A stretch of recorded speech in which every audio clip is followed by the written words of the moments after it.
Продолжаем эфир новостями. В студии Василий Радченко и коротко о главном к этому часу. Росавиация составляет графики вывозных рейсов из Турции. Вернуть на родину предстоит порядка 50 тысяч наших граждан.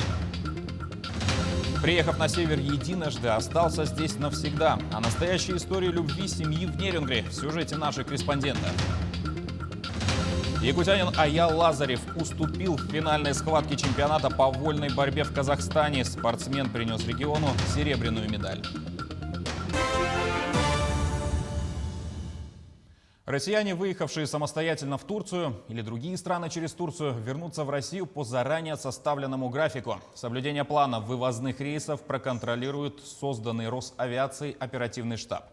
Пассажиры могут посмотреть графики вывозных рейсов, они опубликованы на сайтах авиакомпаний. При этом планы будут корректироваться с учетом ситуации.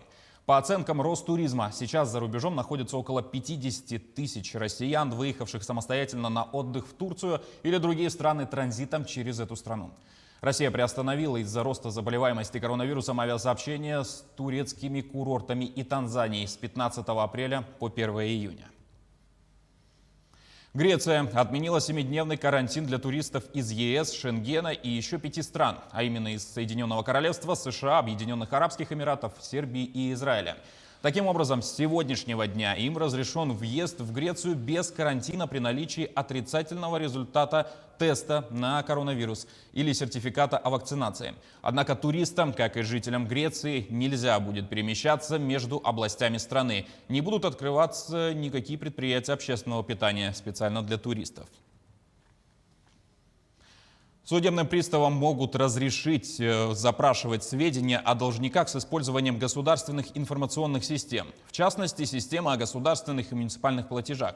В том случае, если законопроект поддержат, приставы получат доступ к страховому номеру индивидуального лицевого счета, идентификационному номеру налогоплательщика, а также серии и номеру паспорта. Объясняют это тем, что в настоящее время порядка половины всех исполнительных документов поступают в ФССП России и не содержат данной информации. В Роструде напомнили о 2 сокращенных майских рабочих неделях. Работать предстоит с 4 по 7 и с 11 по 14 мая, а отдыхать, соответственно, с 1 по 3 мая в связи с праздником весны и труда и с 8 по 10 мая в связи с празднованием Дня Победы.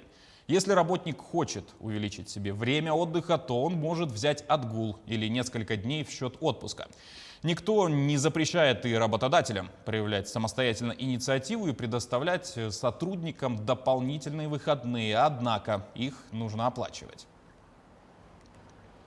Более 80% муниципальных библиотек подключат к интернету в ближайшие 2 года в России. Также регионам выделят субсидии на переоснащение учреждений по модельному стандарту. Кроме того, в планах на текущий год реконструкция театров и домов культуры, капитальный ремонт детских школ искусств, строительство новых концертных залов и центров культурного развития, в том числе в поселках и небольших городах. Новый цех по переработке молочной продукции открыли в Ленском районе. Какие возможности и перспективы нового объекта? Материал Светланы Болеевой. Открытие нового цеха по переработке молочной продукции для всего Ленского района стало значимым событием. Его строительство началось в конце прошлого года. Буквально за несколько месяцев появился новый современный объект. Сегодня цех готов к работе. Большое помещение, новое оборудование. Опять же, рабочие места, больше рабочих мест для поселка. Ну, опять же, будем снабжать качественной продукцией город Ленск, Ленский район. На строительство молочного цеха с пивоварней было выделено 70 миллионов рублей. И все средства из районного бюджета. По словам заместителя министра сельского хозяйства Василия Афанасьева, Ленский район один из немногих оказывает такую серьезную поддержку в развитии сельского хозяйства. Здание очень хорошее, просторное. Хозяйственный блок отдельно стоит, перегородкой отделен. И все необходимые помещения для производства продукции здесь имеются. Оборудование, которое здесь стоит, это технологии современные, да, позволяют перерабатывать до 6 тонн продукции в смену, молока, и производить более 10 видов продукции. В цехе будет производиться более 17 видов молочной продукции и 3 вида сыров. Перспективы у нового цеха огромные. Это заметили и главы других улусов. Отрадно видеть, вот как открываются новые новые объекты, новые технологии. Конечно, за этим стоит вот будущее села, будущее районов, улусов республики. Выпуск новой линейки продукции планируется начать с начала мая. Пока же предприятие заканчивает с переездом и подключением оборудования. Светлана Балеева, Виталий Андреев, Денис Семенов, Ленск. А в следующем сюжете расскажем историю настоящей любви. Сергей Прощелыгин в свое время приехал на север на заработки, где встретил будущую жену. И вот счастливый брак длится уже более 40 лет. Приехав однажды в тогда еще будущий город Нерюнгри, Прощелыгины нашли друг друга и состоялись в профессии. Сергей работал водителем, а Людмила нашла себя в торговле. Они считают, что во всем в жизни нужно найти свое призвание. Позитивное отношение к жизни Людмила Александровна старается нести всем, кто ее окружает. Вот, допустим, я иду в магазин и обгоняю кого-то. Они думают, что я вперед их хочу зайти в магазин, а я двери открою и жду, когда они пройдут. Я так могу сказать, только после вас. И они обязательно будут улыбаться. А я им могу сказать, вот, видите, спасибо за вашу улыбку. У меня всегда рюкзачок, потому что я скандинавской ходьбой занимаюсь, да? И говорю, вот вашу улыбочку я складываю в рюкзачок свой. Этот жизненный принцип и вера в Бога помогли Прощелыгиным воспитать 3 замечательных сыновей. Каждый из них своими делами и талантами вносит большой вклад в развитие Нерюнгринского района. Младший из братьев Прощелыгиных Николай известен нерюнгринцам общественной деятельностью. В подростковый период авторитетом для него стал средний брат Александр. Он, понимая, с какими проблемами может столкнуться ничем не занятый подросток, собрал Николая вместе с его друзьями и начал ненавязчивую работу, которая определила всю его дальнейшую карьеру. Я взял его друзей, окружение и как бы создал детский клуб. И мы начали просто ходить походы, там, лазить по скалам, да, как бы сплавы организовывать. И потом Коля, в принципе, ушел в армию, а дети пошли, и пришлось уже регистрировать как организацию. И вот с 2003 года вот вся эта работа ведется по сей день. А самым щедрым на внуков стал старший из сыновей Руслан. Он многодетный отец, а в свободное от работы время играет на баяне в оркестре и на районных мероприятиях. Да и дома с ним не соскучишься.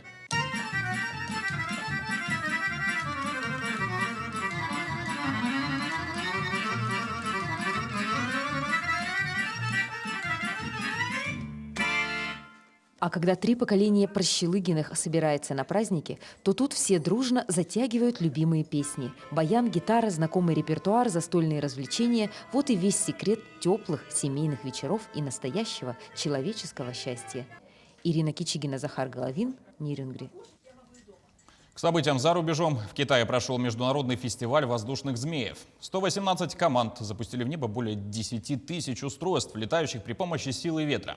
Само мероприятие впервые состоялось 1 апреля 1984 года. С тех пор фестиваль провели уже 38 раз.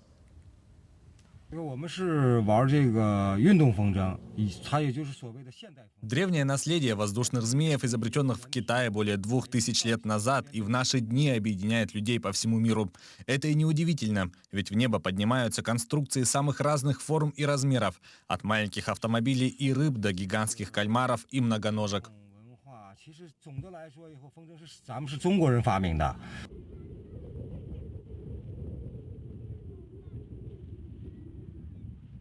Фестиваль воздушных змеев – это здорово. Я здесь первый раз, и мне кажется, что тут потрясающе и ни на что не похоже. Вымирающий вид ящеров спасли на прошлой неделе в Индии. Одно из животных собирались продать ради вкусного мяса и чешуи, которую китайцы считают целебной. Анастасия Дмитриева продолжит. Пангалина спасла индийская полиция от контрабандиста в субботу. Нарушитель был найден после рейда в деревне Абхиманпур на востоке страны, сообщил представитель сил правопорядка. Один человек держал у себя этого ящера и пытался продать какому-нибудь дилеру. А пока добывал информацию, мы узнали об этом, провели рейд и задержали человека по имени Кишап Саху из Нарсингпура. Спасенное животное весит 14 килограммов и в длину достигает 1,20 метра. Панголин, ночное млекопитающее, покрытое чешуей, охраняется Конвенцией о международной торговле как вид, находящийся под угрозой исчезновения. По данным Всемирного фонда дикой природы, панголин – один из самых продаваемых ящеров в Азии, где его мясо считается деликатесом, а кожа используется в медицинских целях в Китае. Местные целители утверждают, что измельченные в порошок твердые чешуйки лечат такие недуги, как язвы и ревматизм. И о спорте. Якутский легионер Аял Лазарев стал серебряным призером чемпионата Азии по вольной борьбе в Казахстане. Спортсмен одолел Амина Хусейна из Ирана в полуфинальной схватке. В финале якутянин встретился с Олегом Болтиным из Казахстана. Первый период закончился со счетом 1-0 в пользу хозяина ковра, но затем Лазарев вышел вперед на 3 балла. Однако, когда до конца оставалось 15 секунд, якутский легионер пропустил атаку соперника и проиграл схватку со счетом 3-4. К этой минуте все. До встречи в эфире.